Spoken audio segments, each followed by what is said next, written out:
Everyone who competes in the games goes into strict training. They do it to get a crown.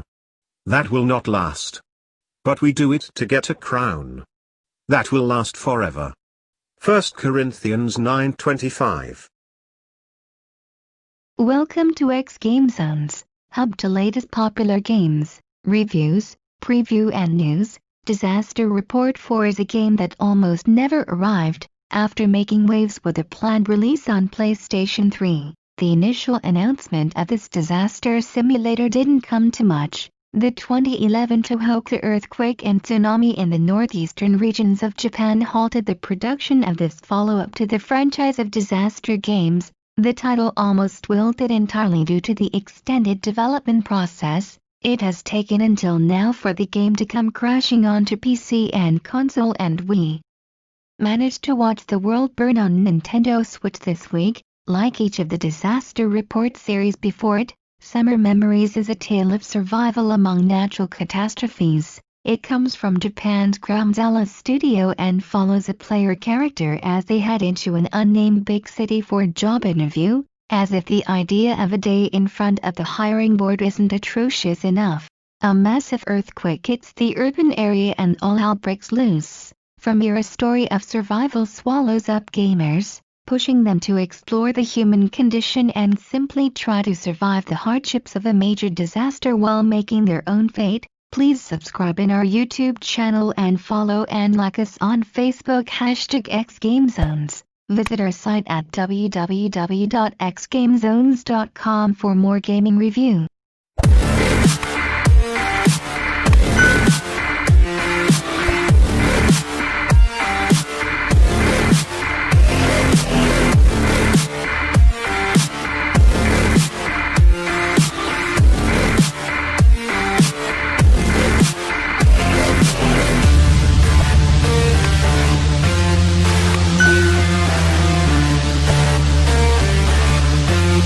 Great RPGs allow players to project themselves into a character, or even wear the mask of the villain. Disaster Report 4 opens character creation with a mix that provides a barely acceptable range of character options. For a modern RPG, the limited facial presets, a handful of hair options, and 7 skin tones barely make a dent in the expectations of players used to the promise of the cybernetic body warping modifications of a Cyberpunk 2077. Despite this, Summer Memories managed to surprise. The visuals of character creation might not be the most diverse, but xGameZones has put a huge effort into the narrative arc of your character. A total of 9 opening statements present themselves to players before the game even gets started, setting the scene for the disaster that unfolds. Whether you want to be a happy-go-lucky hedonist or a morally upright citizen, there are options available right from the off. Riding into the glamour of a pristine Japanese city, untouched by nature's fury. The Nintendo Switch seems to handle the performance requirements of Disaster Report 4, Summer Memories adequately, compared to consoles like the PlayStation 4 Pro or the ridiculous ray tracing capability of a PC. Nintendo's tiny handheld powerhouse is not up to the task of life-changing graphics. Characters are, however, rendered reasonably well, and the surroundings benefit from the diminutive handheld screen blurring any low fidelity into the background. This doesn't look so slick when pushed up onto the big screen, but then, the opening moments of the game aren't likely to leave anybody worrying about how the city looks for very long, as you might expect from a game that centers on disaster management and simulation. The initial impact of the opening earthquake is severe, to say the least. Summer Memories is designed to replicate the effect of something around a level 7+ earthquake, cracking roads, shifting land masses, and knocking over buildings. The development team has taken some liberties with some scenarios for dramatic purposes, making land masses shift in weird directions, inserting explosions that don't make sense, and even allowing pedestrians to go exploring in collapsed buildings. The opening scene pales in comparison to the disaster that halted initial production, but mostly provides an effective backdrop to play out a struggle for survival. As players stumble off a trash bus, they find the world around them has been thrown into turmoil, and Summer Memories presents a city that echoes with the groans of injured people and unstable buildings, as survivors trip around the open parks and try to assess the damage. The buildings that line this built-up area seem just as unstable as its citizens. What unfolds next is a brief introduction that introduces a largely exploration-based quest system,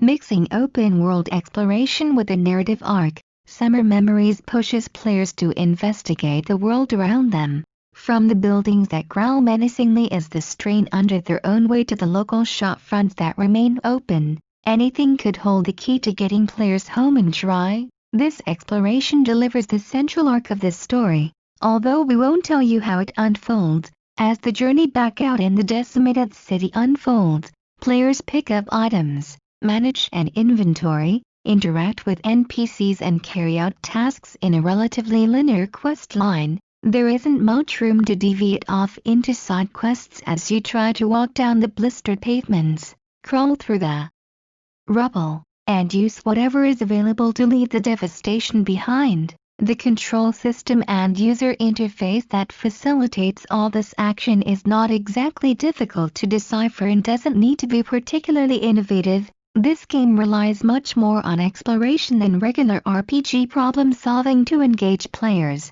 Exploration is intrinsic to driving the narrative as it allows gamers to interact with the people at the heart of this tragedy, experiencing their own fears and failures through your own eyes, and it is a surprisingly engaging experience. Whether these survivors are deeply annoying and entitled school children, city workers, or indifferent individuals, they have their own stories and desires. A text-based, almost visual novel dialogue system allows players to pick from a huge number of branching paths, choosing whether to help, ignore, or even hinder the unfortunate individuals that litter the street corners. What initially presents as a seemingly stale system for engaging with the narrative reveals a great deal more depth as Summer Memories unfolds. At the heart of this adventure is a journey of self-discovery for the central character, but along the way, Summer Memories reveals some troubling moral choices that ultimately shape the central protagonist.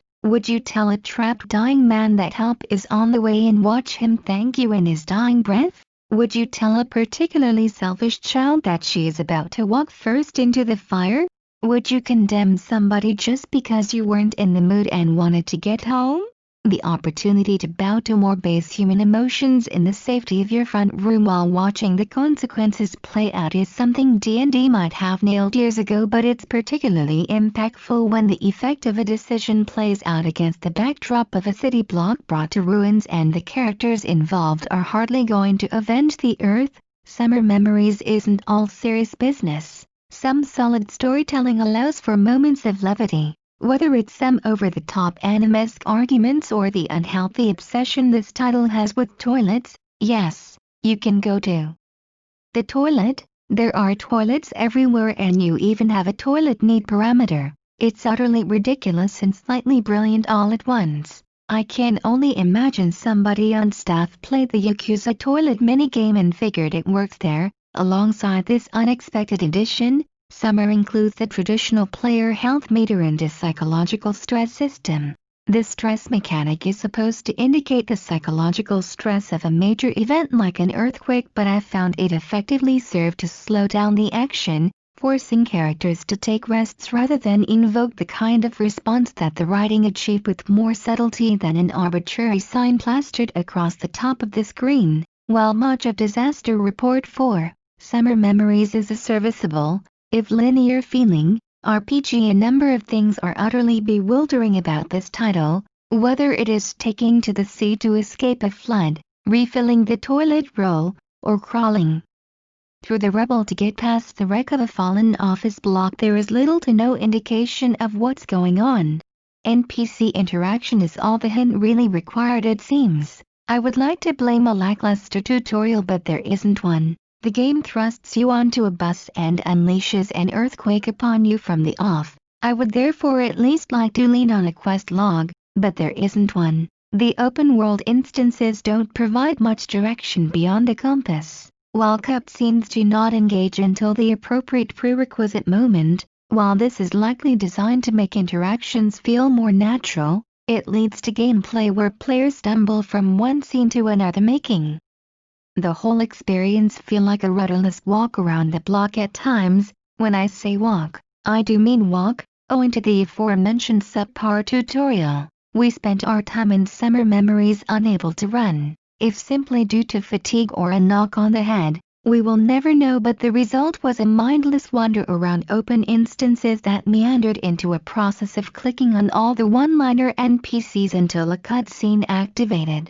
This had an incredibly detrimental impact on pacing, undermining a great concept and a game that mixes the bizarre light relief of Japanese sensibilities with some seriously difficult moral choices. These problems are indicative of Summer Memories as a whole. Interspersed between moments of brilliance are some real pacing issues, caused by mechanical design choices. Despite this, Summer Memories manages to tread a line between the two, just like the tonal balance between a businessman in a maid outfit trying to escape an earthquake while making a life-or-death decision. Disaster Report 4. Summer Memories can feel like an odd tightrope walk. Despite its problems, I was hooked. Disaster Report 4. Summer Memories is a unique, sometimes earth-shattering experience. It doesn't get everything right, but it's the nearest you'll ever want to get to an earthquake, and that works for me.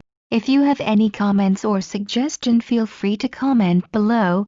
Thank you for watching. Please subscribe in our YouTube channel and follow and like us on Facebook #xGameZones. For more gaming review, visit our site at www.xgamezones.com.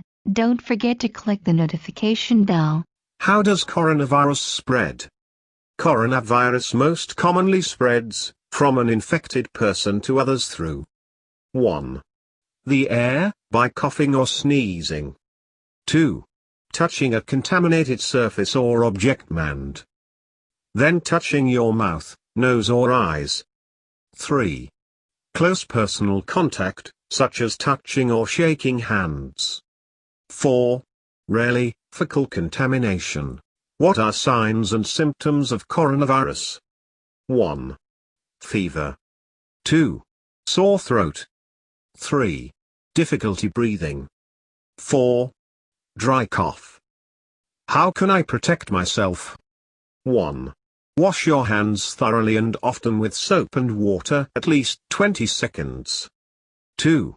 Avoid touching your eyes, nose or mouth with unwashed hands. 3. Avoid close contact with people who are sick.